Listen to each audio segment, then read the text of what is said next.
بسم اللہ الرحمن الرحیم۔ تہجد پڑھا کرو۔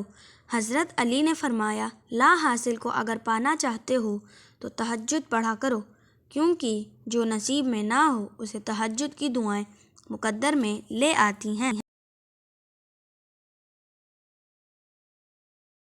السلام علیکم۔ خوبصورت ہے وہ دل جو کسی کے درد کو سمجھے، وہ ہاتھ جو کسی کی مشکل وقت میں تھام لے۔ اے کائنات کے مالک، صبح ہوتے ہی میرے پیاروں کی دلی مرادیں، تمنائیں، خواہشیں، امیدیں پوری فرما۔ اے اللہ، ان کو عزت، صحت، دولت، شفقت، رحمت و کشادگی رزق عطا فرما۔ اے اللہ، ان کو ہر دکھ، درد، تکلیف، پریشانی سے محفوظ فرما۔ آمین۔ حضرت جابر رضی اللہ تعالی عنہ نے نبی صلی اللہ تعالی علیہ وسلم سے روایت کرتے ہیں کہ آپ صلی اللہ تعالی علیہ وسلم نے ارشاد فرمایا، قیامت کے روز خدا کچھ لوگوں کو چیونٹیوں کی شکل میں اٹھائے گا۔ لوگ انہیں اپنے قدموں سے روندیں گے۔ پوچھا جائے گا کہ یہ چیونٹیوں کی شکل میں کون ہیں؟ انہیں بتایا جائے گا کہ یہ وہ لوگ ہیں جو تکبر کرتے تھے۔ فرض عبادتوں کے بعد سب سے خوبصورت عبادت دوسروں کا درد محسوس کرنا، اسے بانٹ لینا اور کسی کے چہرے پر مسکراہٹ لے آنا۔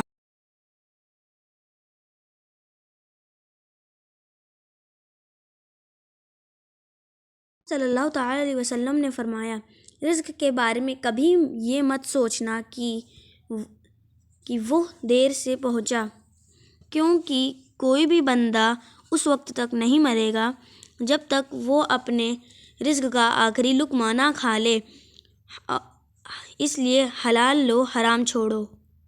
ایک آدمی نے نبی کریم صلی اللہ تعالی علیہ وسلم کے پاس آ کر سوال کیا تو آپ صلی اللہ تعالی علیہ وسلم نے دو پہاڑوں کے درمیان جتنی بکریاں تھیں اسے دے دیں۔ تو وہ شخص اپنی قوم کے پاس گیا اور کہا، لوگوں، مسلمان ہو جاؤ، محمد صلی اللہ تعالی علیہ وسلم اس طرح چیزیں دے دیتے ہیں کہ آپ کو فاقے کا کوئی ڈر نہیں ہے۔ حضور صلی اللہ تعالی علیہ وسلم نے فرمایا، جب تمہارے بچے 7 برس کے ہوں انہیں نماز پڑھنے کا حکم دو، اور جب 10 برس کے ہو جائیں تو ان کو مار کر پڑھاؤ۔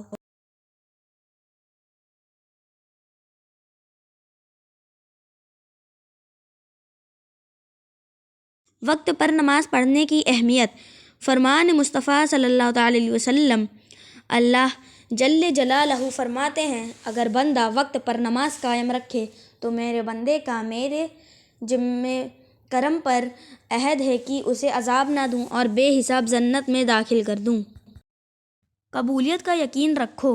نبی کریم صلی اللہ تعالی علیہ وسلم نے ارشاد فرمایا، تم اللہ تعالیٰ سے ایسی حالت میں دعا کیا کرو کہ تمہاری قبولیت کا یقین رکھا کرو اور یہ جان لو کہ اللہ تعالیٰ غفلت سے بھرے دل کی دعاؤں کو قبول نہیں کرتا۔ آقا کریم صلی اللہ تعالی علیہ وسلم نے ارشاد فرمایا، یہ رجب اور رمضان کے درمیان مقدس مہینہ ہے جس میں لوگ غافل ہیں۔ یہ وہ مہینہ ہے جس میں لوگوں کے اعمال اللہ تعالیٰ کے بارگاہ میں پیش کیے جاتے ہیں، لہٰذا میں یہ چاہتا ہوں کہ جب میرے اعمال پیش کیے جائیں میں حالت روزہ میں ہوں۔ فجر اور عصر پابندی سے عطا کرنا۔ رسول اللہ صلی اللہ تعالی علیہ وسلم نے فرمایا، ہرگز وہ آدمی جہنم میں داخل نہیں ہوگا جو سورج نکلنے سے پہلے فجر کی نماز اور سورج غروب ہونے سے پہلے عصر کی نماز پڑھے۔ صبر کی صورت۔ کبھی کبھی جیت صبر کی صورت میں دی جاتی ہے، فتح ہی ہر بار جیت نہیں ہوتی۔ یا اللہ، جو تو نے دیا اور جو تو نے نہیں دیا اور جو تو نے دے کر لے لیا، ان سب پر تیرا شکر، کیونکہ جو تو نے دیا تیری نعمت، جو تو نے نہیں دیا وہ تیری حکمت، اور جو تو نے دے کر لے لیا وہ تیرا امتحان۔ اے اللہ، ہمیں ہر حال پر شکر ادا کرنے کی توفیق عطا فرما۔ آمین۔ ارشاد نبی صلی اللہ تعالیٰ علیہ وسلم: اس گھر میں رحمت کے فرشتے داخل نہیں ہوتے جس میں کوئی جن بھی ہو یا تصویر یا کتا ہو۔